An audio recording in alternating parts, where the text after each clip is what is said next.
Ya. Bismillah. Assalamualaikum warahmatullahi wabarakatuh. Innal hamdalillah nahmaduhu wa nasta'inuhu wa nastaghfiruh wa na'udzu billahi min sururi anfusina wa min sayyiati a'malina. May yahdihillahu fala mudilla lahu wa may yudlil fala hadiyalah. Asyhadu an la ilaha illallah wahdahu la syarika lah wa asyhadu anna Muhammadan abduhu wa rasuluh. Allahumma shalli wa sallim wa barik ala Muhammad wa ala alihi wa sahbihi ajma'in, amma ba'du. Alhamdulillahirabbil alamin, segala puji hanya milik Allah Subhanahu wa taala. Apa kabar para pendengar Nas Radio dimanapun Anda berada? Semoga Allah Subhanahu wa taala selalu memberikan kita kekuatan iman di dalam agama kita, Islam yang indah dan sempurna ini, dan kita bisa terus istiqomah di atas agama kita, dan tentunya bisa mengikuti jalan Nabi kita yang mulia, Nabi Muhammad sallallahu alaihi wa ala alihi wasallam. Baik para pendengar Anas Radio, seperti biasa di hari Kamis malam di acara kesayangan kita, tanya jawab problema muslim. Di malam hari ini, di hari Kamis 27 Rabiul Awal 1434 Hijriah, bertepatan 7 Februari 2013, di pertemuan ke-12 kita akan kembali bersama guru kita yang mulia, Al-Ustadz Abu Muhammad Zulkarnain bin Muhammad Sunusi, hafizahullah ta'ala. Baik, kita sapa terlebih dahulu guru kita. Assalamualaikum Ustadz. Waalaikumsalam warahmatullahi wabarakatuh. Ahlan wa sahlan ala Abu Umar, dan kepada seluruh kru Anas Radio serta kepada muslimin wal mustamiat, para pendengar sekalian dari kaum muslimin dan muslimat dimanapun Anda berada. Semoga Allah Subhanahu wa taala selalu memberkahi umur kita semua dan menjadikan kita semua sebagai hamba-hambanya dan selalu bertakwa kepadanya, sebagai orang-orang yang apabila diberi nikmat dia bersyukur, apabila diberi ujian dia bersabar, dan apabila dia tergelincir di dalam kesalahan ia selalu bertobat dan beristighfar. Innahu waliyyu dzalika huwa jawadun karim. Nah. Baik, para pendengar Anas Radio, jangan lupa nanti yang ingin bertanya kirimkan pertanyaan Anda ke kotak surat @anasradio.com atau melalui Yahoo Messenger kami dengan ID Anas Radio, atau bila ada yang mau bertanya langsung melalui percakapan bisa melalui Skype kami di Anas Radio. Baiklah para pendengar Anas Radio, kaum muslimin dimanapun berada, kita seperti biasa mendengar untayan nasihat dari guru kita di awal pertemuan ke-12 nih. Kepada Al-Ustadz kami persilakan. Bismillahirrahmanirrahim. Alhamdulillahi hamdan yaliqu bi jalalihi wa 'azamatihi. Wa asyhadu an la ilaha illallah wahdahu la syarika lah fi uluhiyatihi wa rububiyyatihi wa asma'ihi wa sifatihi. Wa asyhadu anna Muhammadan 'abduhu wa rasuluhu khairu bariyatihi sallallahu alaihi wa alihi wa sahabatih. Amma ba'd. Para pendengar sekalian kaum muslimin dan muslimat yang saya hormati dan saya muliakan, di malam hari ini saya akan membacakan sebuah hadis dari Rasulullah sallallahu alaihi wasallam.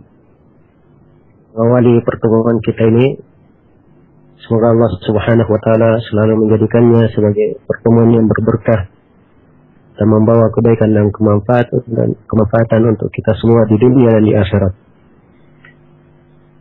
Hadis ini adalah hadis yang diriwayatkan oleh Imam Ahmad, At-Tirmidzi dan selainnya, dikuatkan oleh Syekh Al-Albani rahimahullah di dalam kitabnya Silsilah Hadits Shahihah di hadis nomor 930. Dari Abu Hurairah radhiyallahu anhu, beliau bertutur bahwa Rasulullah sallallahu alaihi wasallam pernah bersabda, siapa di antara kalian yang ingin menerima kalimat-kalimat ini agar diamalkan dan diajarkan kepada siapa yang akan mengamalkannya. Mendengar pertanyaan tersebut, Abu Hurairah radhiyallahu anhu menjawab, saya wahai Rasulullah. Ya, terdapat di dalam kalimat ini keberadaan Nabi Shallallahu Alaihi Wasallam dan semangat beliau menganjurkan kepada umatnya menuju hal-hal yang bermanfaat dan membawa kebaikan untuk mereka, serta motivasi yang selalu beliau berikan untuk umat guna beramal dengan amalan-amalan yang mendekatkannya kepada Allah Subhanahu wa Ta'ala. Dan terdapat dari jawaban Abu Hurairah radhiyallahu anhu, kebiasaan dari para sahabat Rasulullah sallallahu alaihi wasallam bersegera di dalam kebaikan, menyongsong rahmat dan hidayah dari Allah Subhanahu wa Ta'ala, berbaik sangka di tengah luasnya rahmat dan karunia Allah Subhanahu wa Ta'ala. Karena itu Abu Hurairah mengatakan, saya wahai Rasulullah. Maka Rasulullah sallallahu alaihi wasallam masih dalam penuturan Abu Hurairah memegang kedua tanganku, lalu beliau bersabda, ittaqil maharima takun a'badan nas warda bima qassama Allah lak takun aghnan nas wa ahsin ila jarika takun mu'mina wa ahibba lin nasi ma tuhibbu li nafsika takun muslima wa la tukthir ad-dhahik fa inna kathrata ad-dhahik tumitul qalb. Kata beliau di dalam kalimat-kalimat yang agung ini, wijangan-wijangan yang sangat tinggi dan bernilai ini, ittaqillaha takun a'badan nas. Takutlah engkau, atau ittaqil maharima, takutlah engkau pada segala sesuatu yang diharamkan. Takun a'badan nas. Niscaya engkau akan menjadi manusia yang paling beribadah. Kalimat yang pertama dari Nabi Sallallahu Alaihi Wasallam, beliau menganjurkan untuk takut, menjauhi dan menghindari segala yang diharamkan oleh Allah Subhanahu wa Ta'ala. Kalau seorang meninggalkan segala yang diharamkan, maka dia pasti akan menjadi manusia yang paling baik ibadahnya kepada Allah, yang paling beribadah kepada Allah. Ya, hal ini karena meninggalkan hal-hal yang diharamkan adalah merupakan bagian dari keimanan, dan dengan hal tersebut seorang hamba dimuliakan oleh Allah Subhanahu wa Ta'ala di dunia dan di akhirat. In tajtanibu kaba'ira ma tunhauna an nukaffir ankum sayyi'atikum wa nudkhilkum mudkhalan karima. Apabila kalian meninggalkan dosa-dosa besar yang kalian dilarang darinya, pasti Allah akan menggugurkan kesalahan-kesalahan kalian dan akan mengampuni dosa-dosa kalian dan akan memasukkan kalian ke dalam tempat yang mulia, yaitu di dalam surga. Iya. Banyak lagi ayat-ayat dan hadits-hadits menjelaskan keutamaan meninggalkan hal-hal yang diharamkan. Dan tidak ada arti dari kehidupan ini apabila seorang tidak meninggalkan apa yang dilarang oleh Allah Subhanahu wa Ta'ala. Karena segala yang diharamkan itu pasti akan membawa kerusakan di dalam diri seorang hamba kalau dia lakukan. Akan membawa kerusakan pada dirinya, pada keluarganya, dan di tengah masyarakatnya. Karena Allah tidaklah mengharamkan sesuatu kecuali pada sesuatu itu terdapat bahaya bagi seorang hamba. Bahaya yang berkaitan dengan dunia ya, maupun bahaya yang berkaitan dengan akhiratnya. Dan di dalam hadis ini juga terdapat penjelasan bahwa siapa yang ingin baik ibadahnya kepada Allah, maka hendaknya dia meninggalkan segala hal yang diharamkan. Sebab ini yang akan mengantarnya kepada jenjang ubudiyah, penghambaan yang sangat tinggi di sisi Allah Subhanahu wa Ta'ala. Kemudian yang kedua, kata Nabi sallallahu alaihi wasallam, "Warda bima qassama Allahu lak, takun aghnan nas." Ridailah segala sesuatu yang Allah bagi kepadamu, ya Allah berikan kepadamu, engkau pasti akan menjadi manusia yang paling cukup. Ini wejangan yang kedua. Beliau perintah supaya kita ridha terhadap segala pembagian Allah, segala pemberian yang Allah Subhanahu wa Ta'ala anugerahkan kepada kita. Iya. Dan apabila seorang hamba ridha terhadap pemberian Allah Subhanahu wa Ta'ala, maka Rasulullah telah menjaminnya dia akan menjadi manusia yang paling berkecukupan. Manusia yang paling berkecukupan. Iya. Sini diterangkan jenjang ridha, merasa cukup dengan pemberian Allah Subhanahu wa taala terhadap karunia Allah, baina jenjang ubudiyah yang sangat tinggi. Ya, dan hasilnya dia pasti akan menjadi manusia yang paling kaya, manusia yang paling berkecukupan. Ya, harus diketahui bahwa rezeki, kehidupan, semuanya telah dibagi oleh Allah Subhanahu wa taala. Nahnu qasamna bainahum ma'ishatahum fil hayatid dunya wa rafa'na ba'dahum fawqa ba'din darajat. Kami telah membagi kehidupan mereka antara sama mereka dalam kehidupan dunia ini. Kami angkat sebagian mereka di atas sebagian yang lain beberapa derajat. Kemudian di akhir ayat dikatakan wa rahmatu rabbika khairun mimma yajma'un, dan rahmat Rabbmu adalah lebih baik dari segala yang mereka kumpulkan dari kehidupan dunia. Iya. Yang menjadi ukuran bagi seorang hamba adalah dia meraih rahmat Allah. Adapun pemberian dari dunia ataupun nikmat yang diberikan, dia hendaknya merasa cukup dengannya, riba terhadap apa yang Allah bagikan untuknya. Dan terdapat di dalam wejangan Nabi ini anjuran untuk meninggalkan sifat hasad, dengki terhadap nikmat yang didapatkan oleh orang lain. Dan terdapat di dalam hadis ini juga ukuran kecukupan itu apa? Kecukupan bukanlah dengan banyaknya harta. Kecukupan bukanlah dengan kehidupan dunia. Bukan semata dengan kehidupan dunia, tapi kecukupan adalah kekayaan di dalam hati. Karena itu Rasulullah sallallahu alaihi wasallam bersabda, "Laisal ghina an kathratil arad, innamal ghina ghinan nafs." Bukanlah kecukupan itu dengan banyaknya harta, tetapi kecukupan itu adalah kekayaan di dalam hati. Demikian hadits Abu Hurairah riwayat Bukhari dan Muslim. Dan di dalam hadits yang lain Rasulullah sallallahu alaihi wasallam bersabda, "Al-ghina ghinal qalb wal faqru faqrul qalb." Kecukupan adalah kecukupan hati, dan kefakiran itu adalah kefakiran hati. Iya. Karena itu ridailah apa yang Allah bagikan, merasa cukuplah dengan hal tersebut, pasti Allah akan mencukupimu. Allah akan menjadikan engkau sebagai manusia yang paling cukup, tidak perlu kepada manusia yang lainnya, karena dia memiliki Rabb yang selalu mencukupinya apabila ia ridha terhadap pembagiannya.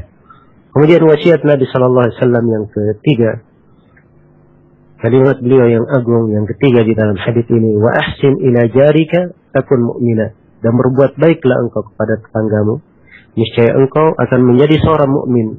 Ya, ini adalah ciri keimanan, berbuat baik kepada tetangga. Karena itu dalam hadis yang lain Rasulullah sallallahu alaihi wasallam bersabda, "Man kana yu'minu billahi wal yawmil akhir falyukrim jarahu." Barang siapa yang beriman kepada Allah dan hari akhirat, hendaknya dia muliakan tetangganya. Dan di dalam hadits riwayat Bukhari dan Muslim, Rasulullah sallallahu alaihi wasallam juga bersabda, "La yazalu Jibrilu yusini bil jar, hatta dhanantu annahu sayuwarrithuhu." Terus-menerus Jibril berwasiat kepadaku untuk berbuat baik kepada tetangga, hingga saya menyangka bahwa Jibril ini ingin mewarisi tetanggaku. Dan banyak lagi hadits-hadits yang menjelaskan keutamaan berbuat baik kepada tetangga. Dan ini dari akhlak yang mulia yang hendaknya dikembangkan. Kata para ulama, tetangga itu 3 jenis. Kalau dia adalah kerabat dan seorang mukmin, maka tetangga memiliki 3 hak. Hak sebagai seorang mukmin, hak sebagai seorang kerabat, dan hak sebagai seorang tetangga. Apabila dia adalah seorang mukmin atau muslim dan dia adalah tetangga bukan kerabat, maka dia memiliki 2 hak. Hak sebagai seorang muslim atau mukmin, dan hak sebagai seorang tetangga. Dan apabila dia adalah seorang yang kafir, maka dia memiliki hak sebagai tetangga. Demikianlah keindahan Islam di dalam mengatur urusan berinteraksi dengan manusia. Kemudian yang keempat dari kalimat agung yang disampaikan oleh Nabi di dalam hadis ini, wa ahibba lin-nasi ma tuhibbu li nafsika takun muslima. Cintailah untuk manusia segala sesuatu yang engkau cintai untuk dirimu, engkau pasti menjadi seorang muslim. Ya, ini ciri keislaman. Karena Rasulullah sallallahu alaihi wasallam bersabda, "Al-muslimu man salima al-muslimuna min lisanihi wa yadihi." Seorang muslim itu adalah kaum muslimin selamat dari gangguan lisan dan tangannya. Dia cinta untuk manusia apa yang dicintai untuk dirinya. Dia ingin manusia mendapatkan apa yang diinginkan untuk dirinya. Ini adalah sifat seorang muslim yang hendaknya dikembangkan di dalam diri. Dan anjuran yang seperti ini banyak di dalam hadis Rasulullah SAW. Kemudian terakhir, Rasulullah SAW bersabda, "Wala tukthiril dhahik, fa inna kathrata dhahiki tumitul qalb." Dan janganlah terlalu banyak tertawa, karena banyak tertawa akan mematikan hati. Banyak tertawa akan mematikan hati. Apalagi tertawa yang tidak ada manfaatnya, bukan dalam bentuk menjamu tamu, bukan pula dalam bentuk memberikan sambutan kepada kawan, bukan dalam hal yang tidak ada, bukan dalam hal yang bermanfaat, maka ini adalah hal yang membahayakan. Sebab tertawa sebagaimana yang disabdakan oleh Nabi SAW adalah mematikan hati, bisa mematikan hati. Kewajiban seorang muslim adalah banyak merenung, ia banyak bertobat dan beristighfar kepada Allah Subhanahu wa taala, dan ia banyak menangisi kesalahan-kesalahannya, menangisi dosa-dosanya. Sebagaimana sabda Nabi sallallahu alaihi wasallam, "Wa baki ala khati'atik," dan tangisilah kesalahan-kesalahanmu. Dan di hari kiamat kelak memang hanya ada dua golongan, golongan yang tertawa dan golongan yang menangis. Ya. Dan yang tertawa itu bukan karena ia tertawa di dunia, ia tertawa di akhirat. Tapi yang tertawa, yang bersiap di kehidupan dunia ini, yang takut kepada Allah Subhanahu wa taala dan memiliki khasyah kepadanya, mereka lah orang-orang yang berbahagia dan akan tertawa pada hari kiamat. Dan Allah telah berfirman, "Waliman khafa maqama rabbih jannatan." Bagi siapa yang takut kepada kedudukan Rabbnya, dia akan mendapatkan dua surga. Semoga Allah Subhanahu wa taala memberikan taufik dan rahmatnya kepada kita semua untuk mengamalkan 5 kalimat agung yang disebut oleh Rasulullah sallallahu alaihi wasallam di dalam hadis ini. Dan semoga Allah Subhanahu wa taala mengampuni segala dosa dan kesalahan kita dan menjauhkan kita semua dari segala yang diharamkan, memberikan kepada kita semua sifat ridha terhadap pemberian Allah Subhanahu wa taala. Dan semoga Allah Subhanahu wa taala menghiasi kita semua dengan akhlak, berbuat baik kepada tetangga, cinta kebaikan untuk manusia. Dan semoga Allah Subhanahu wa taala selalu memberikan ketakwaan dan rasa takut di dalam hati kita. Innahu waliyyu dzalika wal qadiru alaihi wa huwa jawadun karim, wallahu taala alam. Nah. Baik, alhamdulillahirabbil alamin, untayan yang indah dari hadis Nabi sallallahu alaihi wasallam. Baik, para pendengar Anas Radio, kita masuk ke sesi tanya jawab. Ustadz, pertanyaan pertama dari Al-Ah Yoga. Beliau bertanya, bagaimana hukum halal atau haramnya menerima gaji di perusahaan leasing atau pembiayaan motor mobil? Jujur saya selama ini memang kembali kerja di tempat seperti itu. Ya, mohon petunjuknya Ustadz. Ya, yang pertama perlu diketahui bahwa perusahaan leasing atau pembiayaan motor dan mobil ini bukan dikatakan sebagai suatu hal yang dipastikan keharamannya, tapi dia adalah jenis pekerjaan yang mungkin dikatakan halal dan mungkin dikatakan haram. Ya, karena itu harusnya setiap orang yang masuk di dalam sebuah usaha di dalam dunia kerja, hendaknya ia tidak menapakkan kakinya di dunia kerja tersebut sebelum ia memahami hukum-hukum yang terkait dengannya. Ya, ibarat lebah, ia memilih makanannya. Dan itulah seorang mukmin. Karena Rasulullah SAW bersabda dalam hadits Ibnu Hibban, riwayat Ibnu Hibban, "Makalul mu'min makalin nahlah. La ta'kulu illa tayyiban wa la tabau illa tayyiban." Perumpamaan seorang mukmin itu bagaikan lebah. Ia tidak memakan kecuali yang baik dan tidak mengeluarkan kecuali yang baik pula. Ya. Karena itu saya nasihatkan supaya al-akh yang bertanya untuk memeriksa kembali dari jenis amalannya, dari jenis pekerjaannya. Ya. Kemudian yang kedua, kalau misalnya diketahui dari perusahaan leasing ini atau pembiayaan ini terdapat praktik dari riba, maka ini disebut sebagai pekerjaan yang bercampur. Ada unsur yang halalnya dan ada unsur yang haramnya. Harusnya seorang ini meninggalkan dan menjauhkan dirinya dari apa yang ada keharaman di dalamnya. Tapi kalau misalnya dia tidak memiliki pekerjaan lain kecuali hal tersebut dan ia tidak mampu segera meninggalkannya, kalau ia meninggalkan pekerjaan ini akan memberi bahaya untuk dirinya atau pada keluarganya, maka hendaknya dia bertakwa kepada Allah sesuai dengan kemampuannya. Dia berusaha keras untuk mencari pekerjaan, iya, dan tidak ada masalah dia tetap bekerja sehingga Allah mudahkan untuknya pekerjaan yang lebih halal. Wallahu ta'ala alam. Ya. Pertanyaan berikut Ustadz dari email dwik_favor@yahoo.com. Ustadz, jika dalam keadaan yang tidak memungkinkan bagi seorang akhwat untuk membuka tutup kepalanya atau jilbab ketika mau berwudu, bolehkah si akhwat dalam mengusap kepala cukup dengan mengusap jilbabnya saja tanpa melepasnya, seperti hal mengusap dan dalam membasuh kaki? Ya, silakan Ustaz. Ya, boleh mengusap di atas jilbab, ya di atas khimar, apabila memang jilbab ini sulit untuk dilepas. Sebab telah syah dari beberapa riwayat bahwa Rasulullah SAW mengizinkan untuk mengusap di atas khimar, ya, dan itu adalah kain yang menutupi kepala, ya. Akan tetapi disyaratkan ia tetap mengusap, ketika dia mengusap di atas kepala, ia tetap mengusap telinganya di dalam jilbab, memasukkan tangannya untuk mengusap telinga di dalam jilbab. Ya, wallahu ta'ala a'lam. Ya. Pertanyaan berikut dari Arfiani di Gresik, Jawa Timur. Ustadz, apakah diperbolehkan membuat grup syiar ya di BB ini, BlackBerry, tanpa pembimbing dari seorang ustadz? Teman ana memiliki grup untuk dakwah Ahlussunnah wal Jamaah, tetapi tanpa ada rujukan ustadz atau ustazah. Jika ada pertanyaan teman, ana kopas sana sini dari link di internet. Mohon penjelasan dan petunjuk ustaz.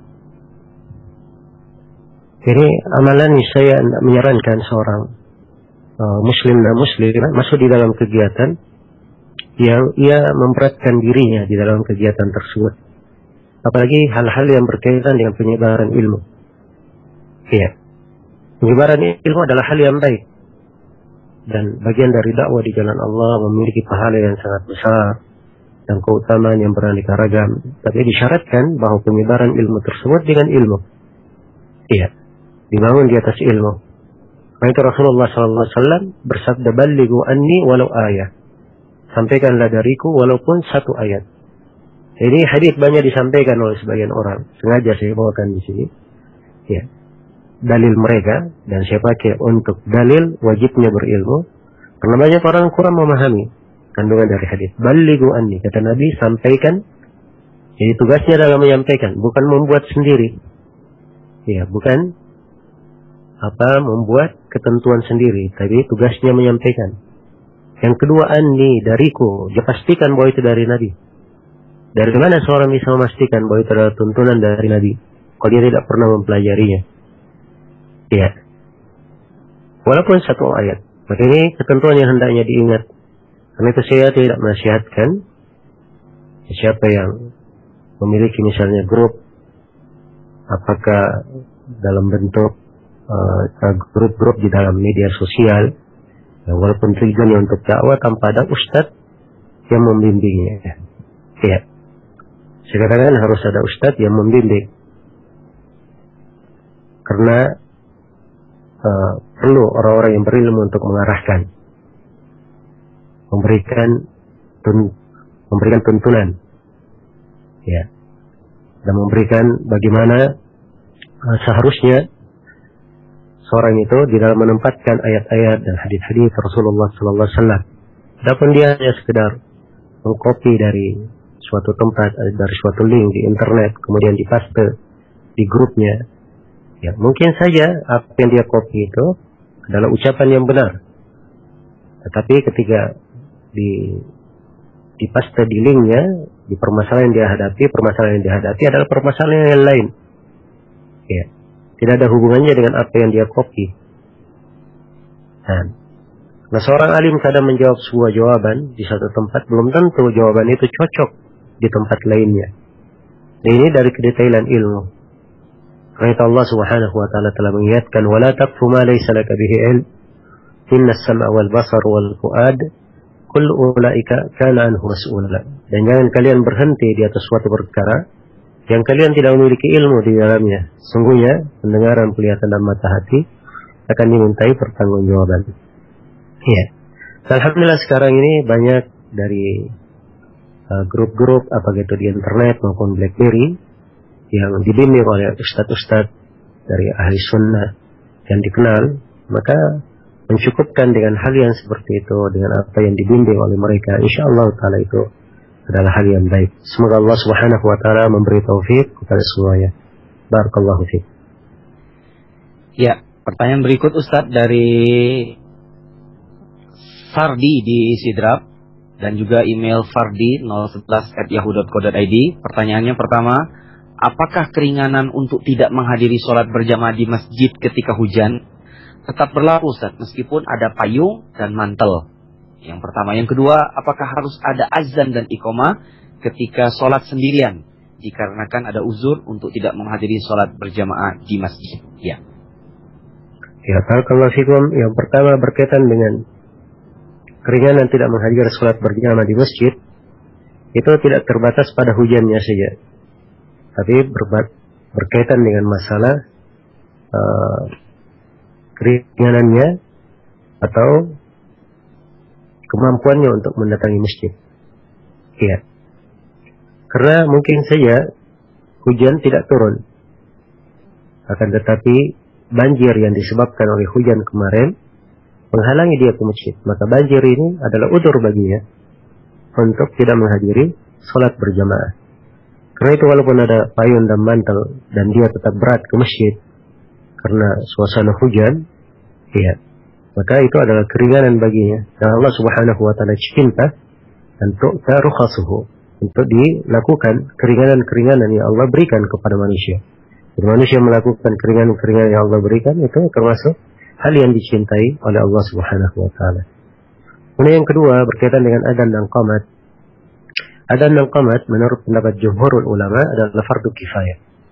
Apabila sudah ditegakkan oleh sebagian dari manusia, maka gugur terhadap yang lainnya. Ya, karena itu apabila seorang sholat sendiri di rumah, tidak mesti dia mengumandangkan adzan dan qamat. Tapi kalau dia adzan dan qamat, ya, sebelum sholat, insyaallah taala itu adalah perkara yang bagus, tidak masalah. Nah. Baik Ustaz, pertanyaan berikutnya dari Al-Ah Abdul Aziz di Parepare, Sulawesi. Bagaimana tata cara mandi junub yang benar Ustaz? Ya. Baik. Mandi junub memiliki dua cara. Cara yang pertama adalah cara sempurna. Dan cara yang kedua adalah cara yang dianggap cukup. Ya. Sekadar yang mencukupi. Jadi kalau dia melakukan kadar yang cukup ini, maka hal tersebut telah dianggap sebagai suatu mandi yang syah. Cara yang cukup ini diterangkan di dalam hadits Ummi Salamah radhiyallahu ta'ala anha, di mana Rasulullah sallallahu alaihi wasallam ya ditanya tentang bagaimana cara mandi, dan haditsnya di riwayat Muslim. Ya, kata Nabi, innama yakfiki an tahti ala ra'siki thalatha hafayat thumma tafidhina alayki al-ma' fatatahhurin. Sungguhnya cukup bagi engkau untuk menuangkan air di atas kepalamu 3 kali tuangan, kemudian engkau membasahi seluruh tubuhmu, maka engkau sudah suci. Ini cara mandi cukup namanya. Dia cukup membasahi seluruh kepalanya, ya, kemudian dia membasahi seluruh tubuhnya, maka itu dianggap sudah mandi janabah, itu sudah cukup. Cara mandi yang kedua adalah cara mandi yang sempurna. Ya. Dan cara mandi yang sempurna ini diterangkan dalam 2 hadis. Diterangkan di dalam hadis Aisyah radhiyallahu taala anha dan diterangkan di dalam hadis Maimunah radhiyallahu anha. Silahkan memilih salah satu dari 2 cara tersebut. Ya. Hadis Aisyah dan hadis Maimunah dua-duanya dalam hadis riwayat Bukhari dan Muslim. Di dalam hadits Aisyah kesimpulan cara mandinya bahwa Nabi mencuci kedua tangannya, kemudian beliau menuangkan air di atas tangan kirinya dengan menggunakan tangan kanan, lalu beliau mencuci kemaluan dengan tangan kiri, kemudian beliau berwudu yang sempurna. Ya, ini ciri mandi hadits Aisyah, ya, wudunya sempurna. Setelah wudu sempurna, beliau menyelai-nyelai rambutnya. Ya, hingga masuk ke kulit kepala. Ya, kemudian beliau menuangkan air di atas kepala 3 kali tuangan. Tuangan pertama di sebelah kanan, yang kedua di sebelah kiri, dan yang ketiga di tengah-tengah. Setelah itu beliau memandikan seluruh jasadnya. Selesai cara mandi dalam hadits Aisyah radhiyallahu anha. Ada dalam hadits Maimunah radhiyallahu anha, Nabi sallallahu alaihi wasallam mencuci kedua tangannya 2 kali atau 3 kali, lalu beliau mencuci kemaluannya, lalu beliau mengusapkan tangannya ke bumi atau tembok. Ya, para ulama berkata bahwa ini boleh diwakili dengan memakai sabun. Ya. Kemudian beliau mencuci kembali kedua tangannya, kemudian berkumur-kumur dan menghirup air, lalu mencuci wajahnya, mencuci kedua tangannya, dan menuangkan air di atas kepalanya 3 kali. Ya. Setelah itu beliau mencuci seluruh tubuhnya. Setelah mencuci seluruh tubuhnya, beliau agak menjauh sedikit dari tempat mandinya, kemudian beliau mencuci kedua kakinya. Selesai.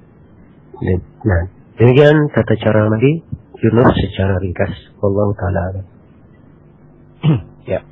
Pertanyaan berikut Ustaz dari Al-Ah Yusran Abd Muthalib di Malaysia. Ustaz, bagaimana hukumnya menjual sisa minyak pemakaian di kapal? Ya. Ya. Pertama, masalah ini dilihat dari 2 sudut. Ya. Atau masalah ini dilihat dari 2 sudut. Sudut yang pertama adalah dilihat dari sisi kemanfaatan pada minyak ini. Apakah dia bermanfaat atau tidak? Kalau itu bermanfaat, tidak ada masalah menjual hal yang ada manfaatnya. Kemudian yang kedua, sudut yang kedua yang perlu dilihat dari sudut kepemilikan. Siapa yang memiliki sisa minyak ini? Ya. Kalau pihak kapal telah memberikan kepadanya, diizinkan untuk menjualnya, maka insya Allah ta'ala tidak ada masalah dia menjualnya. Ini 2 sudut yang perlu diperhatikan. Kalau dia bermanfaat dan masuk di dalam kepemilikannya atau diizinkan untuk menjualnya, insya Allah ta'ala tidak ada masalah. Apabila 2 hal ini tidak terpenuhi, itu adalah hal yang tidak diperbolehkan. Nah,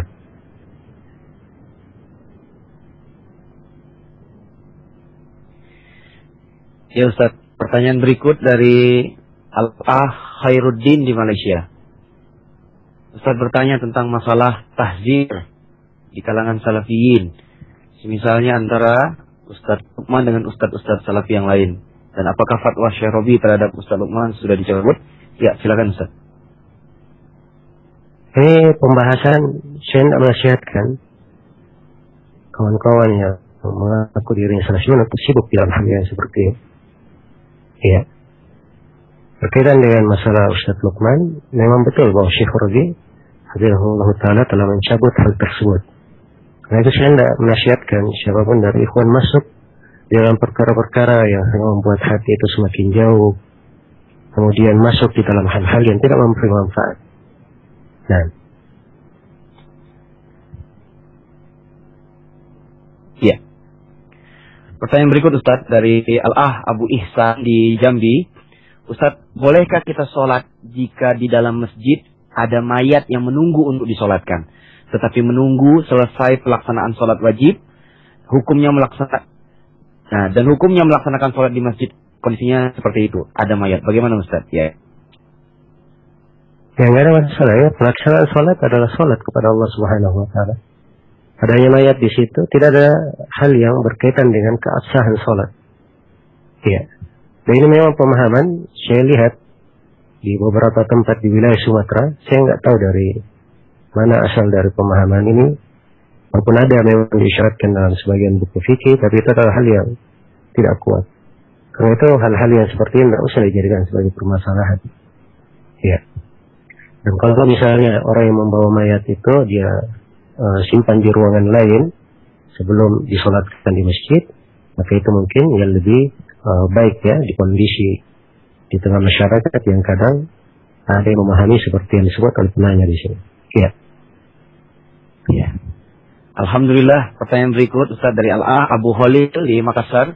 Ustaz mau tanya, ketika sholat asar secara berjamaah, anak ketinggalan ruku pada rakaat ketiga karena imam yang agak cepat, dan memang anak yang lambat karena sebuah penyakit yang anak derita. Apa yang harus saya lakukan? Apakah anak cukup menambah 1 rakaat saja? Ya Ustaz. Ya, kalau misalnya hanya ketinggalan pada rukuk di rakaat yang ketiga, kemudian dia masih mengejar imam setelah itu, maka insyaallah ta'ala cukup dia menambah 1 rakaat saja. Ya, dan itu adalah udzur baginya. Semoga Allah Subhanahu wa ta'ala memberikan kesehatan kepada al-akh yang bertanya. Barakallahu fikum. Ya. Pertanyaan berikut Ustaz dari Zainab di Makassar. Bagaimana cara menasihati orang yang sering menunda sholatnya dan lalai? Apakah berdosa apabila sholatnya di rumah, padahal laki-laki sholatnya di masjid? Ya. Ya, seorang laki-laki sholatnya adalah di masjid. Itu adalah kewajiban bagi laki-laki yang sehat, tidak memiliki udzur. Karena Rasulullah Shallallahu Alaihi Wasallam telah menjelaskan kewajiban sholat berjamaah bagi laki-laki. Dalam sejumlah hadits riwayat Bukhari dan Muslim, beliau ingin membakar rumah sejumlah lelaki yang tidak menghadiri sholat berjamaah. Dan di hadits tentang Ibnu Maktum yang tidak diberi udzur karena dia mendengar adzan. Ya, namanya lagi hadits yang lain menunjukkan bahwa laki-laki yang tidak memiliki udzur kewajibannya adalah sholat di masjid. Sholat berjamaah di masjid memiliki banyak faedah dan manfaat. Ya, di antaranya adalah pahala ketika berjalan ke masjid. Kemudian menunggu sholat, itu seakan-akan dia sedang sholat. Kemudian ketika dia antara adzan dengan qomat, dia manfaatkan untuk berdoa. Itu adalah tempat mustajab. Ada yang paling pokoknya lagi, dia hidup bersama kaum muslimin, dia rasakan kebersamaan bersama kaum muslimin, mengikat keimanan. Namanya lagi manfaat di dalam sholat berjamaah. Karena itu tidak pantas seorang menunda-nunda sholatnya, lalai darinya. Ya, apalagi kalau dia ingat bahwa ini adalah suatu kewajiban, apalagi dia tahu bahwa ajalnya pasti akan datang, apalagi kalau dia paham ada kehidupan kelak di kemudian hari yang harus dia lewati. Kalau dia santai di dalam kehidupan dunianya ini, meninggalkan apa yang berkaitan dengan kebaikannya di akhirat, tentunya kerugiannya akan kembali kepada dirinya sendiri. Ya, wallahu ta'ala. Ya. Pertanyaan berikut Ustaz dari Al-A Abu Khalil di Nunukan. Ustaz, apakah ada pembagian harta bagi suami istri yang telah bercerai? Mereka memiliki rumah dan tanah. Bagaimana hak asuh anak jika mereka mempunyai 2 anak laki-laki dan 1 anak perempuan? Umurnya itu 7, 9 tahun, dan 13 tahun. Bagaimana jika seluruh anak memilih ingin ikut ayahnya? Apakah hal ini diperbolehkan? Ya, silakan Ustaz. Ya, ada beberapa hal yang perlu saya jelaskan dari pertanyaan Abu Khalil ini. Yang pertama adalah sepasang suami istri yang bercerai, ya, dan memiliki harta masing-masing yang merupakan kepemilikan pribadi, maka itu tidak ada sangkut pautnya antara satu dan yang lainnya. Ya, itu adalah haknya masing-masing. Tidak ada sangkut pautnya terhadap yang lainnya. Kemudian yang kedua, apabila terjadi perpisahan antara suami istri dan anak-anak, mereka memiliki anak-anak yang belum balik, maka anak-anak yang belum balik ini hukumnya ikut kepada ibu. Karena Rasulullah SAW bersabda kepada seorang istri yang diceraikan oleh suaminya, "Anti ahaqqu bihi ma lam tankihi." Engkau yang lebih berhak terhadap anakmu sepanjang engkau belum menikah. Jadi kalau si ibu belum menikah, ya, dan mereka punya anak yang belum balik, maka ibu yang paling berhak. Tapi kalau anaknya sudah balik, maka si anak memilih hak pilih. Dia ingin ikut siapa? Ingin ikut ayah atau ingin ikut ibunya? Ya, ini dasar pokok di dalam pembahasan hadanah dalam masalah hak asuh. Ya, hanya saja kalau misalnya si ibu yang mengambil hak asuhnya, tapi si ibu ini tidak mampu mendidik anaknya dengan pendidikan yang benar, bahkan dikhawatirkan si ibu akan melantarkan anak-anaknya, ya, akan membuat anak-anaknya ini menyimpang jalannya, maka yang seperti ini dikatakan ia tidak memiliki hak asuh karena ia tidak layak untuk mengasuh. Boleh diasuh oleh ayahnya. Ini semuanya adalah pembahasan fikih. Ya. Di dalam masalah siapa yang menetapkan mengasuh atau tidak, semuanya harus dilihat dan ditentukan oleh seorang qadhi, seorang hakim di pengadilan. Seorang hakim di pengadilan. Nah, Harusnya kalau misalnya ada yang ingin mempermasalahkan masalah ini, diangkat ke mahkamah dan diambil di pengadilan agama, dia terangkan hukum yang saya jelaskan tadi, dan supaya mereka ditetapkan sesuai dengan apa yang saya terangkan tadi di pengadilan agama, itu akan menjadi kuat ketentuannya. Ya, Allah Ta'ala alam. Ya, pertanyaan berikut dari Al-Ah Abu Aisyah Ustaz di Riau. Apakah mahram mantan suami bagi anak? Dan bagaimana cara menasihati suami yang sering onani tetapi sudah diperingatkan tapi masih melakukan, Ustaz? Ya. Ya. Sini ada dua hal yang perlu dijelaskan. Yang pertama, mantan suami bagi anak. Saya kurang jelas ya, anak ini anak siapa? Apakah anak si mantan suami atau anak dari suami yang baru? Ya, kalau dia adalah anak dari suami yang baru, maka ini tidak ada hubungannya dengan mantan suami sama sekali. Tapi kalau dia adalah anak dari suami itu sendiri, dari istrinya yang lama, berarti anaknya sendiri. Dan antara dia dan anaknya ada hubungan tentunya sebagai ayah dan anak. Kemudian yang kedua, berkaitan dengan suami yang sering melakukan onani, perlu diingatkan akan bahaya perbuatan tersebut dari sisi agama dan dari sisi kesehatan. Dari sisi agama itu adalah hal yang diharamkan. Karena onani telah diharamkan di dalam Al-Quran dan di dalam hadits-hadits Rasulullah SAW. Dalam banyak dalil.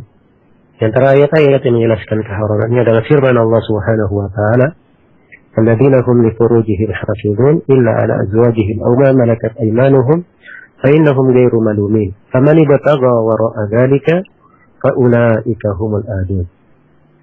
Orang-orang yang beriman itu adalah orang-orang yang menjaga kemaluannya, kecuali terhadap istri dan budak-budak yang mereka miliki. Ya, sekarang perbudakan tidak ada, yang ada hanya istri, hanya ada jalur istri yang dihalalkan. Allah firman itu tidak tercela bagi mereka. Tapi siapa yang mencari selain daripada itu, mereka inilah orang-orang yang melampaui batas. Ya, mencari penyaluran selain daripada istri, maka dalam bentuk zina, dalam bentuk hubungan sesama jenis atau homoseks, atau dalam bentuk onani, semuanya adalah hal yang dianggap melampaui batas, dan semuanya adalah perkara yang diharamkan. Adalah perkara yang diharamkan. Dan banyak lagi dalil yang menunjukkan tentang hal tersebut. Dari sisi kesehatan telah dijelaskan oleh ahli kesehatan tentang bahaya perbuatan ini. Karena itu jumhurul ulama memandang bahwa perbuatan onani ini adalah perbuatan yang diharamkan. Memang ada silang pendapat di kalangan para ulama untuk onani bagi siapa yang dikhawatirkan jatuh di dalam zina. Ya.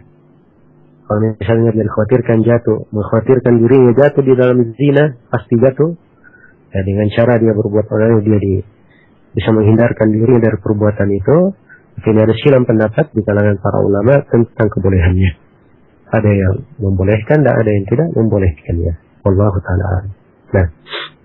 Ya. Pertanyaan berikut Ustaz dari Al-Ah Andi di Makassar.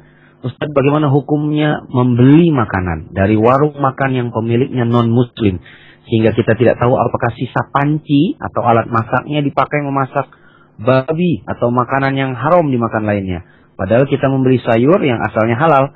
Nah, ini di daerah tersebut mayoritasnya non-muslim. Ya. Ya, kalau daerahnya adalah mayoritasnya non-muslim, maka hukum dasar yang berlaku di situ adalah bukan hukum kaum muslimin. Maka masakan yang dimasak di situ apabila dikhawatirkan pada pancinya ada dari najis, ada bentuk dari najis, maka hendaknya berhati-hati dan meninggalkannya. Ya, kalau dikhawatirkan. Tapi kalau dia tidak mengkhawatirkan panci yang dipakai, ya misalnya dia dari jenis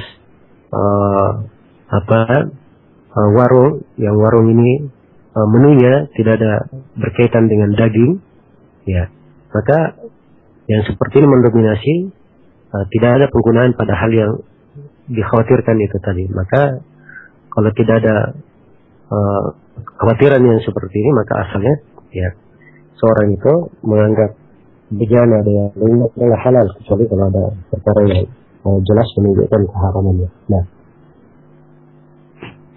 Ya, Ustaz, pertanyaan berikut dari Al-Ah Abdurrahman di Solo. Bolehkah menikah poligami tanpa memberitahu ke calon mertua kalau sudah punya istri? Lalu pertanyaan kedua, tadi saya disuruh untuk mengisi kajian Ustaz tentang penambah keimanan. Akan tetapi itu kajian yasinan. Asalnya saya mengisi atau tidak Ustaz? Ya. Barakallahu fiikum. Pertama berkaitan dengan masalah poligami, ya tidak diperbolehkan seorang itu melakukan hal tersebut dan ia tidak berkata kepada calon mertuanya bahwa dia memiliki istri. Ya, sebab ini di urf kebanyakan orang, di kebiasaan di kebanyakan kita di Indonesia, itu adalah perkara yang diperhatikan dan perkara yang diambil pertimbangan di dalamnya.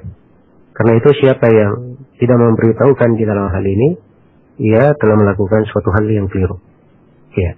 Kemudian yang kedua, kalau acara yasinan yang dilakukan itu adalah acara yang tidak dibenarkannya di dalam syariat, sebab pembacaan surat yasin dengan pada waktu tertentu, malam tertentu, acara tertentu, ini adalah hal yang tidak tuntunannya dari Nabi Sallallahu Alaihi Wasallam. Ya, kajian adalah hal yang baik, tapi jangan dikhususkan dengan suatu kegiatan rutinitas tertentu yang tidak ada tuntunannya dan dasarnya dari Nabi Sallallahu Alaihi Wasallam. Apalagi hadits-hadits yang berkaitan dengan keutamaan surah Yasin semuanya adalah hadits yang lemah, sebagaimana yang telah dinyatakan oleh sejumlah pakar hadits ya dari ulama kita ahli hadits dari masa dahulu hingga masa ini. Karena itu saya tidak menasihatkan kepada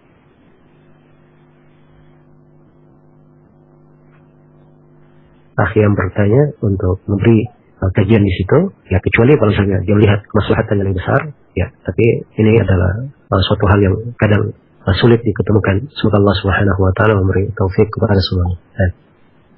Ya. Pertanyaan berikut Ustaz dari Al-Ah Abu Yahya di Bekasi. Apakah yang harus kita lakukan apabila ada orang tua yang mempunyai 3 orang anak, terus yang diberi warisan cuma 2 orang saja, yang satu tidak dikasih dengan alasan orang tua ini tidak cocok dengan anak tersebut. Apa yang harus kita lakukan Ustaz? Ya. Ya, pertama pemberian orang tua dalam bentuk yang disebutkan di sini itu bukan warisan namanya. Dan namanya hibah. Sebab orang tua memberi dalam keadaan dia masih hidup. Ya. Dan warisan itu adalah peninggalan orang yang sudah meninggal. Orang tua masih hidup. Ini bukan warisan, tapi dihitung sebagai pemberian. Dan kewajiban orang tua apabila memberi, ya, maka dia harus berlaku adil antara anak-anaknya. Telah syah di dalam hadis riwayat Bukhari dan Muslim bahwa Al-Bashir radhiyallahu anhu datang kepada Nabi sallallahu alaihi wasallam ingin mempersaksikan kepada Nabi bahwa Al-Bashir telah memberikan suatu pemberian kepada anaknya Nu'man. Dan Nabi sallallahu alaihi wasallam bertanya kepada Al-Bashir, apakah seluruh anak-anakmu kamu perlakukan sama seperti itu? Maka kata Bashir radhiyallahu taala anhu, tidak ya Rasulullah. Hanya An-Nu'man yang aku beri. Karena Nabi sallallahu alaihi wasallam bersabda, ittaqullaha wa'dilu baina auladikum. Takwalah kalian kepada Allah dan berlaku adillah kalian di antara anak-anak kalian. Maka harus adil dalam pemberian terhadap anak-anak. Dan jumhurul ulama, keadilan itu setiap anak diberi pemberian yang sama. Ya. Dan kesamaan antara laki-laki dan perempuan itu 1:2. 1:2. Ya, jadi kalau perempuan diberi 1, maka laki-laki diberi 2. Kalau laki-laki diberi 1, maka setengah dari 1 itu untuk perempuan. Ya, demikian keadilan untuk laki-laki dan perempuan. Demikian. Ini harus dijaga. Dan apa yang ditanyakan di sini oleh Al-Akhi Abu Yahya, hanya 2 anak saya yang diberi pemberian, yang satunya tidak diberi. Ya, karena orang tua dia cocok dengan anak tersebut. Apabila hal ini sudah terjadi, ya, maka kewajiban 2 anak yang diberi, dia tetap mengikutkan saudaranya di dalam pembagian tersebut. Ya, dan ini dari keadilan dan tanggung jawab yang akan ditanyakan dan dipertanggungjawabkan pada Allah Subhanahu wa taala pada hari kiamat. Nah, barakallahu. Baik. Ustaz, ini ada pertanyaan live seperti biasa di pertemuan-pertemuan yang lalu. Baik, kita sapa dulu. Assalamualaikum. Waalaikumsalam. Ya. Assalamualaikum. Waalaikumsalam warahmatullah. Ya, langsung bertanya kepada Ustaz Zulkarnain. Ya. Assalamualaikum Ustaz. Waalaikumsalam warahmatullahi wabarakatuh. Barakallahu fiik Ustaz. Hayakumullah. Ustaz, saya mau menanyakan, saya dari Hamdani di Semarang. Saudara saya kerja di asuransi. Dia mau keluar karena takut harta haram. Terus ada tawaran di perusahaan real estate perumahan. Dia juga takut, Ustaz, karena kebanyakan pembeli rumah pakai kredit bank. Yang saya tanyakan, boleh nggak, Ustaz, masuk ke perusahaan itu?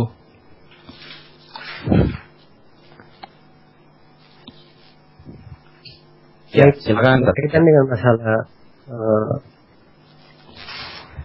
bisnis profesi ya. Jadi kalau misalnya pihak pembangun atau pihak pemilik bangunan ya, punya transaksi dengan orang-orang, ya orang-orang ini membeli melalui jalur bank, ya, melalui jalur bank. Apabila misalnya pihak perusahaan mereka hanya sebatas menjual saja, tidak ikut andil di dalam hubungan antara pembeli dengan pihak pemodal, maka ini pihak perusahaan tidak ada masalah. Tapi kalau pihak perusahaan yang menghubungkan antara pembeli dan pendana atau si pemodal, pihak ketiga, maka ini yang menjadi permasalahan pada perusahaan. Sebab itu adalah bentuk tolong-menolong di atas dosa dan permusuhan. Dan Allah telah berfirman dalam Al-Quran, وَلَا تَعَوَنُوا عَلَى الْإِثْمِ وَالْعُدْوَانِ. Jangan kalian tolong-menolong di atas dosa dan permusuhan. Karena itu saya ingatkan kepada supaya melihat jenis perusahaan ini, dia berdiri sendiri, hanya kaitannya dengan pembeli saja. Pembeli hubungan dengan bank itu urusan si pembeli, tidak ada hubungannya dengan perusahaan. Atau pihak perusahaan punya hubungan dengan pihak pemodal, pihak leasing. Kalau ada hubungan dalam hal ini, kita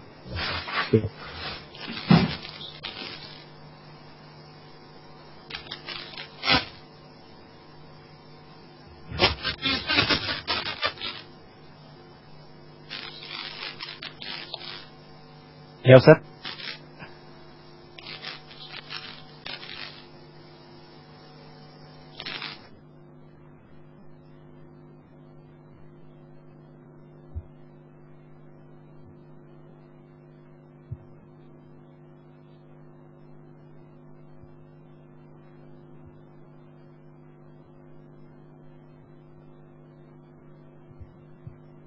Ya. Baik, para pendengar Anas Rio, kita lanjutkan pertanyaan berikut di bincang di Problema Muslim dari Al-Ah Ihsan di Balikpapan, Ustaz. Ustaz, apakah dalam Islam ada mempelajari praktek supranatural seperti ustadz-ustadz yang sering ditayangkan di televisi, dan bagaimana tanggapannya dalam as-sunnah karena banyak orang-orang yang percaya tentang ilmu seperti ini? Silakan, Ustadz. Ya, tentang ustadz-ustadz yang sering ditayangkan di televisi ini, saya hanya dengar-dengar saja dan berinformasi. Ya, saya sendiri nggak pernah melihatnya ya, kecuali mungkin pada sebagian orang saja yang dari dahulu. Ya, info-infonya jelas. Tapi belakangan ini saya sampai kepada saya info-info tentang praktek sihir atau yang semisal dengannya. Ala kulli hal bahwa hal-hal yang kaitannya dengan supranatural atau khariful ada, perkara yang di luar kebiasaan, ya, apabila terjadi pada seseorang, maka orang ini perlu dilihat. Ya. Sebab sesuatu yang aneh terjadi pada seseorang itu belum tentu menunjukkan kebaikan pada orang tersebut. Walaupun dia berlebihan ustadz, walaupun dia memakai jubah, memakai sorban, ya, walaupun dia berjenggot, maupun menampilkan sifat-sifat yang lainnya dari sifat keislaman. Karena itu pernah dikatakan kepada Imam Asy-Syafi'i rahimahullahu ta'ala bahwa Alaik bin Sa'ad berkata, apabila kalian melihat seorang yang sholat di atas air, jangan kamu percaya dia sampai engkau mendudukkan perkaranya di atas Al-Quran dan As-Sunnah. Maka mendengar ucapan Alaik ini disampaikan kepada Syafi'i. Syafi'i menanggapi, Kata beliau, kurang Layth bin Sa'ad. Ya. Bahkan kata Syafi'i, andai kata engkau melihat ada orang yang sholat di atas udara, ini lebih hebat lagi, bukan hanya di atas air. Apabila engkau melihat ada orang yang sholat di atas udara, kata Imam Syafi'i, jangan kamu percaya kepadanya sampai kamu dudukkan perkaranya di atas Al-Quran dan Sunnah Rasulullah Sallallahu Alaihi Wasallam. Ya, banyak ya bentuk-bentuk dari pengobatan, bisa memindah penyakit, ya, bisa ini dan bisa itu dilakukan oleh sebagian orang, dan itu hakikatnya adalah sihir, hakikatnya adalah perdukunan, hakikatnya ada kerjasama dengan syaitan dan jin-jin. Ya, dan ini dari perkara yang dimaklumi di kalangan ahli ilmu. Sebab kalau dianggap itu sebagai karamah, sebagai suatu kelebihan, ya, suatu kelebihan yang sifatnya terus-menerus pada seorang, itu tidak disebut karamah, tapi itu disebut mukjizat atau suatu tanda. Iya. Seperti misalnya diberi kepada Nabi Isa alaihi salam, bisa menyembuhkan, itu mukjizat. Tapi kalau dia adalah karamah, karamah itu tidak mampu dia miliki, bukan kehendaknya di dalam mendatangkannya. Iya. Karena itu para sahabat yang terlihat keanehan-keanehan padanya, keanehan itu terjadi sekali dua kali, tidak berulang terus-menerus. Ya, maka apabila terjadi pengulangan terus-menerus, maka ini adalah suatu hal yang harus diberi tanda tanya besar dari sisi apa dia sebagai suatu kelebihan pada orang tersebut, ya, kelebihan yang baik, ya. Baik, jadi harus dipertanyakan. Ini kaidah di dalam menghitungnya, di dalam mengukurnya. Kemudian ukuran yang paling penting di dalam mengukur yang seperti ini adalah seperti yang dikatakan oleh Imam Syafi'i, timbang perkara tersebut di atas Al-Quran dan Sunnah Rasulullah SAW. Apabila orang yang memiliki kelebihan ini atau hal yang supranatural ini adalah seorang yang berilmu, berpegang di atas Al-Quran dan As-Sunnah, ya, sesuai dengan jalan para sahabat, maka ini diharapkan darinya. Tapi kalau di luar daripada itu, maka itu menunjukkan tanda hal yang keliru, ya, mungkin saja itu adalah was-was dari syaitan pada dirinya, atau mungkin saja dia punya hubungan dengan syaitan, atau mungkin saja dia ada serigala, ya, yang tampil dengan pakaian penasihat. Semoga Allah Subhanahu wa taala memberikan taufik kepada seluruh kaum muslimin dan muslimat untuk punya kepekaan terhadap masalah agamanya. Dan kita di Indonesia ini memang termasuk kondisi yang memprihatinkan di tengah masyarakat. Ya, mereka menganggap semua perkara itu instan untuk didapatkan. Ini masuk surga instan. Ya, bayar saja. Lakukan ini, bayar itu, bisa masuk surga, bisa mendapatkan rahmat. Ya, kemudian ingin mendapatkan kedekatan. Lakukan ini, lakukan itu, mungkin mendapatkan kedekatan. Berbeda dengan para sahabat. Para sahabat itu mengetahui bahwa surga itu harus dengan amalan, dengan upaya, dengan kerja keras. Ya, dengan kerja keras. Ini yang berjalan di tengah para sahabat Rasulullah SAW, para pendahulu kita, orang-orang yang paling baik di tengah umat ini. Karena itu siapa yang ingin mendapatkan kebaikan seperti yang didapatkan oleh para sahabat, hendaknya mereka mengikuti jejak para sahabat Rasulullah SAW. Iya, barakallahu fikum. Ya. Ya. Ustaz, pertanyaan berikut dari Al-A Abu Dafa di Timika, Papua. Ustaz, Anda mau menanyakan kalau anak dari keponakan termasuk mahram atau bukan? Ya. Anak dari keponakan. Ini kata keponakan dalam bahasa Indonesia adalah kata yang mengandung kemungkinan. Mungkin mahram, mungkin tidak mahram.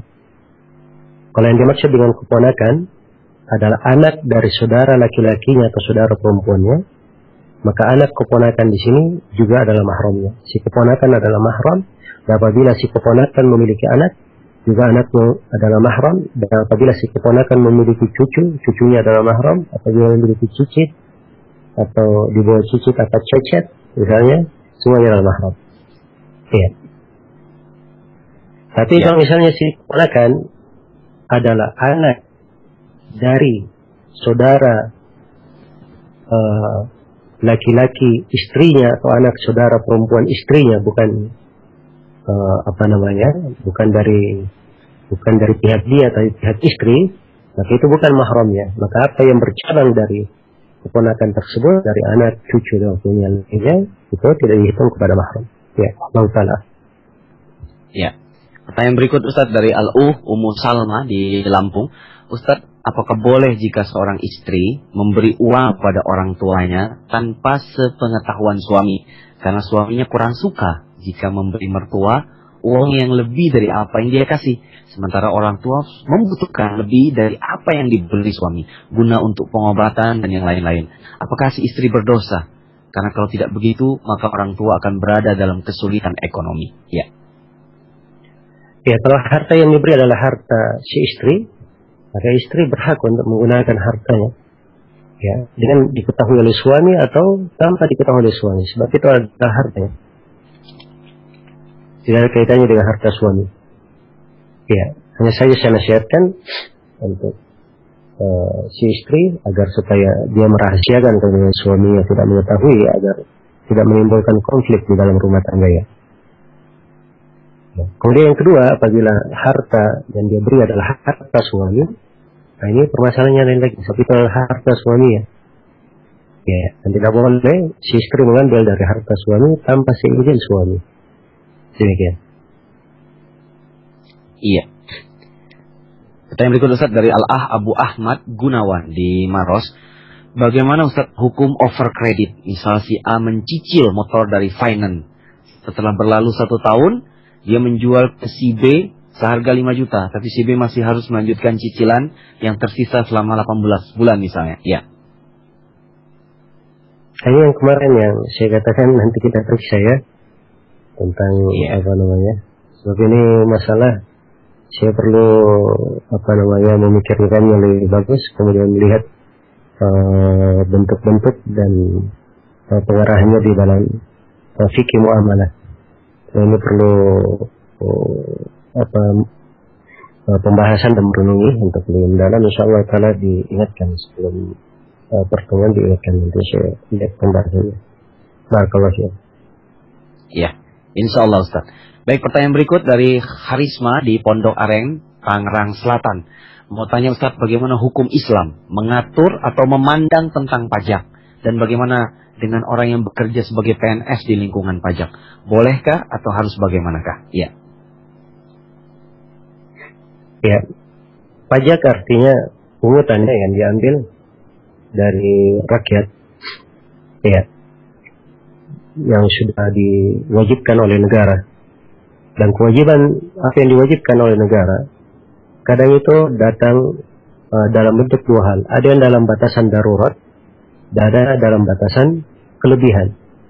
Ya, hanya ada jalur lain tapi dia tidak memanfaatkan jalur lain. Ya, asalnya pada harta seorang muslim adalah dihormati, tidak boleh diganggu, diharamkan untuk diganggu. Karena pada syahid dalam hadits mutawatir Rasulullah SAW bersabda, ala inna dima'akum wa amwalakum wa aradakum alaikum haram ka hurmati yaumikum hadha fi baladikum hadha fi syahrikum hadha. Iya. Ketahuilah sungguhnya harta-harta kalian, sungguhnya darah-darah kalian, harta-harta kalian, dan kehormatan-kehormatan kalian antara haram adalah haram antara sesama kalian. Sebagaimana terhormatnya hari ini, yaitu hari Nahar, dan sebagaimana terhormatnya bulannya itu bulan Dzul Hijjah, dan sebagaimana diagungkannya negeri ini, yaitu negeri Mekah. Maka harta adalah bagian dari yang dihormati, tidak boleh diambil kecuali dengan hak yang telah ditetapkan di dalam syariat.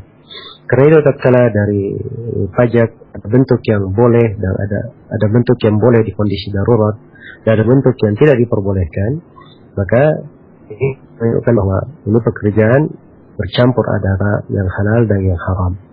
Iya. Dan saya pernah tanyakan masalah ini kepada guru kami, Syekh Shalih Al-Fauzan, hafizahullah taala, dan beliau menjawab bahwa tidak boleh kerja di dalam perpajakan ini. Hanya saja bagi seorang yang tidak memiliki penghasilan lain kecuali dari pekerjaan di pajak ini, atau kalau dia keluar langsung dari perpajakan akan membahayakan dirinya atau keluarganya, kata beliau tidak ada masalah dia tetap bekerja hingga dia menemukan pekerjaan yang lain. Nah, Allahu ta'ala alam. Alhamdulillah. Pertanyaan berikut Ustaz dari hamba Allah di Haman, Korea dari Korea. Apakah doa radhiyallahu anhu itu khusus buat sahabat Nabi atau juga boleh Ustaz buat tabi'in? Ya. Ya, barakallahu fikum radhiyallahu anhu artinya semoga Allah meridainya. Ini memang istilah banyak dipakai untuk para sahabat. Ya, dan sebagian ulama ada yang mengatakan bahwa ini istilah hanya untuk para sahabat saja. Karena di dalam Al-Quran, ya, penyebutan radhiyallahu anhum wa radu'an itu diarahkan kepada mereka. Nah, ini salah satu dari dua pendapat ulama di masalah ini. Dan pendapat ulama yang lainnya bahwa radhiyallahu anhu boleh saja dipakai untuk selain sahabat, sebab dia asalnya adalah doa. Asalnya adalah doa, dan doa itu ya boleh didoakan untuk siapa saja, untuk kaum muslimin, sahabat maupun selain sahabat. Ya, dan pendapat yang kedua ini mungkin yang lebih kuat. Ya, boleh kita mendoakan para tabi'in dengan radhiyallahu anhu, tetapi di dalam penyebutan sebenarnya kita berjalan ya di atas apa yang dipegang oleh kebanyakan para ulama, menggunakan istilah radhiyallahu anhu setelah menyebut sahabat Nabi sallallahu alaihi wasallam saja. Ya, wallahu taala alam. Baik. Ya. Pertanyaan berikut Ustaz dari Al-Ah Diman Harun di gmail.com. Ustaz, yang pertama, sahkah wudu dalam keadaan bugil? Yang kedua, bagaimana memahami hadis tentang kesialan itu tidak ada kecuali oleh 3 hal, kendaraan, istri, dan rumah? Ya, silakan Ustaz. Ya, berkaitan dengan masalah wudu dalam keadaan bugil, ya, ini adalah hal yang tidak ada hubungannya dengan keabsahan wudu. Berwudu dalam keadaan bugil atau dalam keadaan berpakaian itu tidak mempengaruhi wudunya. Wudunya adalah syah sepanjang terpenuhi syarat-syarat, kewajiban dan ketentuan di dalam wudu tersebut. Ya. Adapun tentang hadits ini tidak ada kesialan kecuali ada 3 hal. Ini adalah hadits yang ma'ruf. Hanya saja di dalam pengarahannya ini saya agak samar di benak saya sekarang. Saya tidak bisa menghadirkan jawabannya untuk saat ini. Wallahu ta'ala alam. Mungkin ditanyakan di kesempatan yang akan datang, insyaallah ta'ala. Ya. Baik Ustaz, pertanyaan berikut dari Al-Ah Abu Muhammad Syahrial. Ustaz, ada syubhat terhadap perkataan Abu Bakar radhiyallahu anhu, seruling setan yang tidak dipungkiri oleh Rasulullah sallallahu alaihi wasallam. Jika memang musik itu adalah seruling setan, mengapa diperbolehkan di hari raya Islam? Mengapa hari raya diisi dengan hal yang disebahkan kepada setan? Ya, mohon Ustaz jawabannya. Ya, pertama, musik itu tidak pernah sama sekali diperbolehkan oleh Rasulullah. Tidak di hari raya, tidak pula di selainnya. Di hari raya itu hanya diperbolehkan untuk membaca bentuk dari anasyid atau syair-syair tanpa disertai dengan alat musik. Ya, hanya diperbolehkan rebana yang tidak hanya sebatas rebana saja. Hanya itu yang diperbolehkan di hari raya atau di acara kegembiraan. Selain daripada itu tidak diperbolehkan. Jadi tidak ada kaitannya yang ucapan Abu Bakar radhiyallahu taala anhu seruling syaitan, atau di posisi sebagaimana umumnya nas-nas tentang keharaman musik. Ya, dan adanya kondisi di hari raya itu adalah hal yang diperbolehkan dalam bentuk ucapan, nasyid ataupun syair yang mengandung makna yang benar, makna yang bagus, ya, tanpa disertai oleh alat-alat musik. Hanya dibolehkan rebana saja. Ya, Allah Ta'ala. Ya. Pertanyaan berikut Ustaz dari Al-Ummu Aisyah di Makassar. Bagaimana hukumnya memajang foto bercadar di Facebook Ustaz? Ya. Ini dari perkara yang tidak ada gunanya, tidak ada manfaatnya. Ya. Memasang foto bercadar, apakah itu foto dirinya, atau kalau foto dirinya tentunya akan membawa hal yang kurang bagus, apalagi pada sebagian orang yang bercadar kadang menampakkan matanya, maka hal-hal yang seperti ini hendaknya ditinggalkan. Tapi kalau dia hanya tampakkan foto perempuan-perempuan bercadar tidak begitu tampak, maka ini adalah hal yang hendaknya ditinggalkan. Nah, baik. Pertanyaan berikut Ustaz dari email femalezh@gmail.com. Ustaz mau tanya, siapakah yang berhak menjadi wali nikah untuk anak perempuan yang dari kecil sudah ditinggalkan oleh ayahnya dan tidak diketahui keberadaannya hingga saat ini? bolehkah adik laki-lakinya umur 16 tahun menjadi wali nikahnya? Dan bagaimana status perempuan yang menikah lagi tetapi belum bercerai dari suaminya dengan alasan suaminya meninggalkannya bertahun-tahun tanpa kabar dan melalaikan kewajibannya? Apakah pernikahan keduanya sah? Mohon penjelasan, Ustaz. Baik, ini ada dua masalah yang ditanyakan. Yang pertama berkaitan dengan anak perempuan yang ditanyakan di sini, yang dari kecil ditinggalkan oleh ayahnya, tapi dia memiliki saudara laki-laki umur 16 tahun. Kalau saudara laki-laki umur 16 tahun ini berarti dia sudah balik.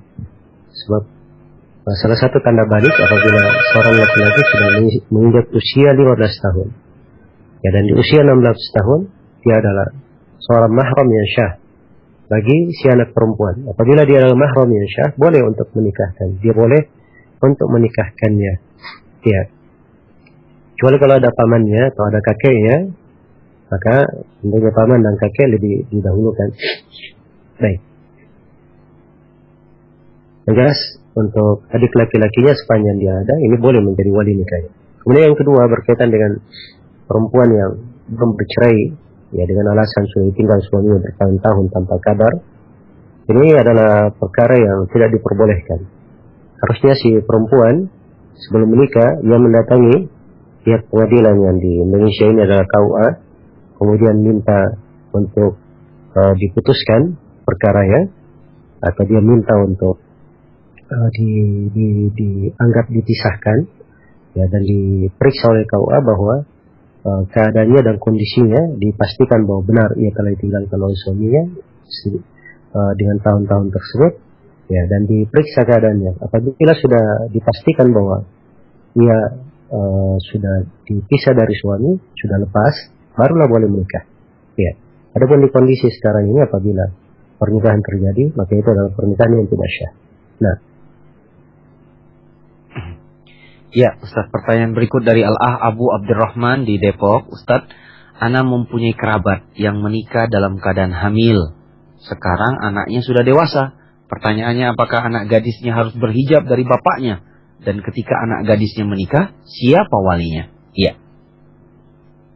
Baik, adapun masalah anak gadis ini berhijab dari bapaknya, jawabannya tidak. Dia adalah anaknya.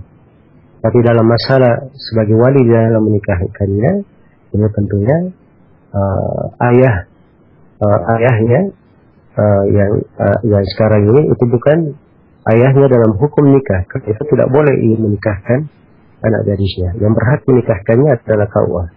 Usahanya diangkat ke pengadilan, ya, pengadilan agama, dan nanti dinikahkan oleh wali hakim. Nah, wali hakim di sini ditetapkan di pemerintah kita di KUA. Nah. Iya. Pertanyaan berikut, Ustaz, dari seorang hamba Allah. Ustaz, ada dua pertanyaan. Yang pertama, apakah memang ada dalil membaca bacaan sebelum azan? Innallaha wa malaikatahu. Dan yang kedua, apakah dibenarkan meminta keterangan tentang sejarah suatu tempat kepada jin dengan mediator seperti televisi? Ya, silakan, Ustaz. Adapun yang pertama, bacaan sebelum azan innallaha wa malaikatahu yusholluna 'alan nabi dan seterusnya, ini adalah hal yang tidak dalilnya, ya. Nah, itu adalah bidah dalam agama. Karena ayat itu maknanya sungguh Allah dan para malaikatnya berselawat kepada Nabi. Ya, itu kaitannya dengan selawat.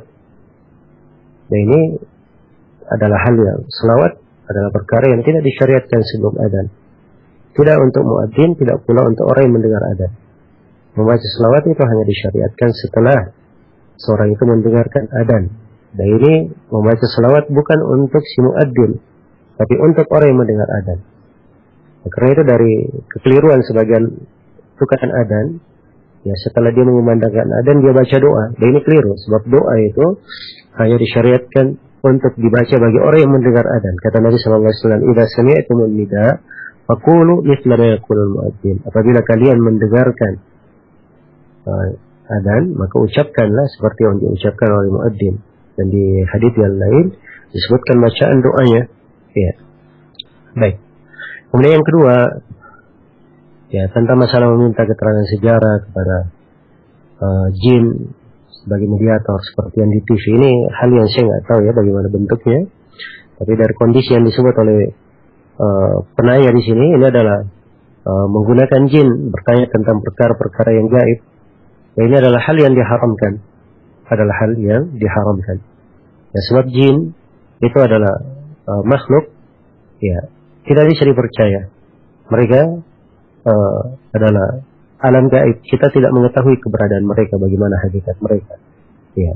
Kemudian apakah mereka ini benar atau tidak. Maka hal yang seperti ini adalah hal yang tidak diperbolehkan.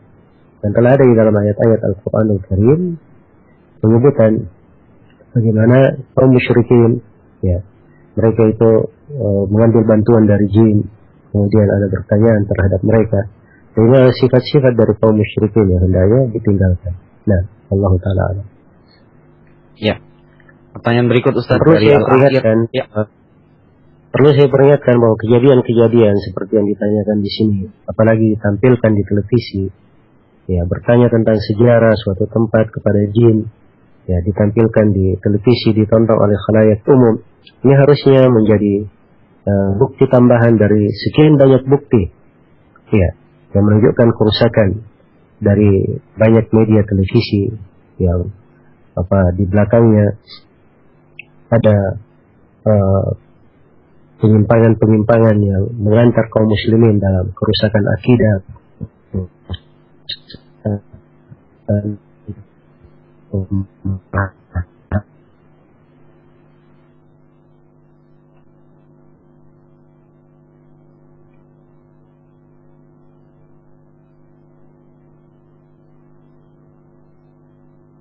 Ya.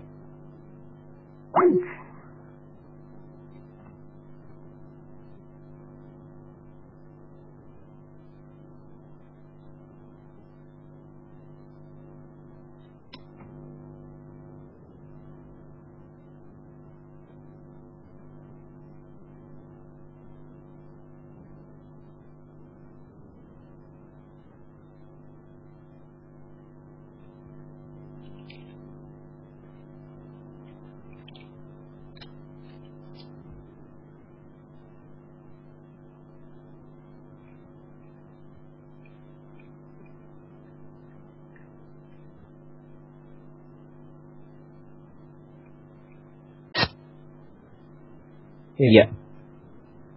Ya, pertanyaan berikut Ustaz dari Al-Ah Irfan di Jakarta. Ustaz, jika hendak safar setelah waktu sholat Jumat, apakah boleh menjamak sholat asar dengan sholat Jumat? Apakah ada riwayat bahwa Nabi pernah menjamak sholat asar dengan sholat Jumat? Dan bagaimana menerapkan kaidah selama tidak ada larangan? Maka boleh dilakukan dengan kaidah bahwa ibadah itu tawakuf pada nas. Ya, silakan Ustaz. Ya baik, di dalam masalah menjamak antara sholat Jumat dan asar memang ada dua pendapat di kalangan para ulama. Sebagian yang membolehkan dan sebagian tidak membolehkan. Bagi siapa yang membolehkannya, mereka melihat kepada keumuman nas. Ya, karena Nabi menjamak antara duhur dan asar dan Jumat adalah pengganti dari duhur. Maka sepanjang tidak ada dalil yang melarang, maka itu adalah hal yang diperbolehkan. Hanya saja kaidah ini kurang tepat digunakan di tempat ini. Ya, karena Jumat memiliki banyak perbedaan dengan duhur. Syekh Ibnu Utsaimin rahimahullah ta'ala menyebutkan banyak sisi, belasan sisi perbedaan antara sholat Jumat dan sholat duhur. Ya, kemudian dari sisi lain, Nabi SAW melakukan berbagai perjalanan. Ya, dalam peperangan maupun selainnya, yang itu ada di dalam sirah dan biografi beliau Sallallahu Alaihi Wasallam, perjalanan hidup beliau. Dan tidak pernah dinukil dalam sepotong riwayat pun beliau menjamak antara sholat Jumat dan sholat asar. Ya, karena itu pendapat yang lebih kuat yang dikuatkan oleh Syekh bin Baz, Syekh Ibnu Utsaimin, Syekh Shalih Al-Fauzan dan selainnya, bahwa tidak boleh menjamak antara sholat Jumat dan sholat asar. Ya, wallahu ta'ala alam. Yang diperbolehkan hanya menjamak antara duhur dan asar. Adapun Jumat dan asar ini tidak diperbolehkan. Karena tidak boleh, para sahabat Nabi dan para sahabatnya telah melakukannya. Ya. Ya. Pertanyaan berikut Ustadz dari Al-Ah Ibnu Umar di Padang. Ustadz, apakah boleh si A menjualkan barang orang, misalkan satu kardus yang harganya totalnya 1 juta. Lalu si A ini menjual murah 900.000 dengan tujuan agar dapat uang tunai cepat. Lalu dengan modal uang tunai ini ia gunakan untuk modal usaha lain sehingga mendapat keuntungan 1,5 juta. Maka dia bayar 1 juta untuk kardus dan ia dapat 500.000. Bagaimana penjelasannya, Ustaz? Ya. Ya. Ini semuanya kembali kepada akad antara si A dan antara si penanya di sini dan si A. Ya. Misalnya pihak akadnya sebagai wakil atau orang yang diberi amanah atau orang yang memang diizinkan untuk berbuat lebih daripada itu. Ini kembali kepada akad.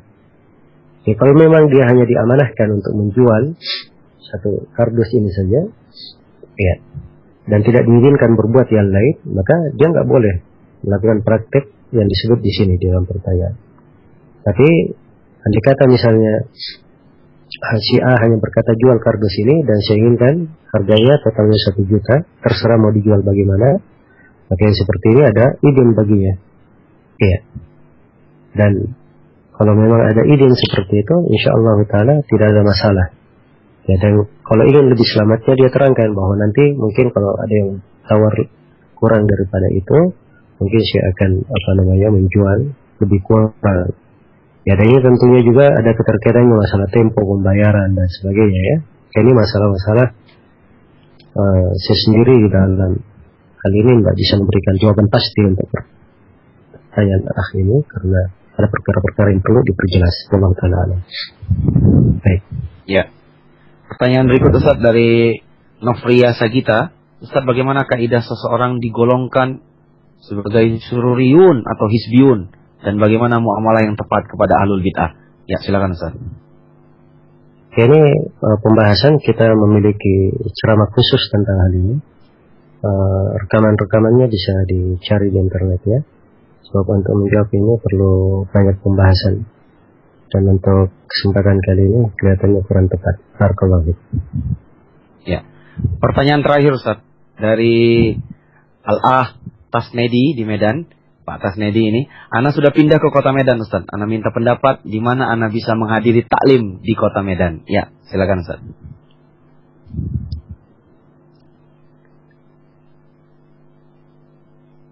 Baik, berkaitan dengan masalah taklim di kota Medan, ya banyak ya kawan-kawan di kota Medan yang membuka halaqah-halaqah ilmu, ya. Dan ada majelis-majelis ilmu di sana. Sepanjang mereka menyuruh kepada sunnah, kemudian tampak darinya menasihati umat, kemudian berdakwah kepada persatuan di atas sunnah dan meninggalkan perselisihan. Ya, dan menghindari segala bentuk sikap ekstrim dan berlebihan, maka insya Allah Ta'ala nggak ada masalah mengambil ilmu dari siapa saja dari para asatidzah yang ada di sana. Semoga Allah Subhanahu Wa Ta'ala memberi taufik kepada semua. Jazakumullah khairan. Ya, wa iyyakum jazakumullah khairan, Ustaz Zulkarnain. Baik, para pendengar Anas Radio, alhamdulillahirabbil alamin. Dengan pertanyaan dari Bapak Tasnedi di Medan, selesai sudah acara kesayangan kita, tanya jawab Problema Muslim, pertemuan ke-12 di hari Kamis malam ini. Semoga Allah Subhanahu Wa Ta'ala memberkahi kita semua dan selalu memberikan manfaat dari segala yang kita tanyakan dan jawaban yang dipersembahkan diberikan oleh guru kita Al-Ustaz Zulkarnain bin Muhammad Sunsi. Kami dari Anas Radio memohon maaf karena pertanyaan di acara Problema Muslim ini banyak sekali.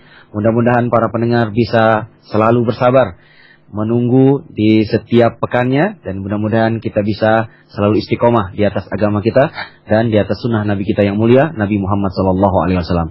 Baik para pendengar Anas Radio, kita tutup bersama dengan doa kafaratul majlis. Subhanakallahumma wa bihamdik, asyhadu an la ilaha illa anta, astaghfiruka wa atubu ilaik.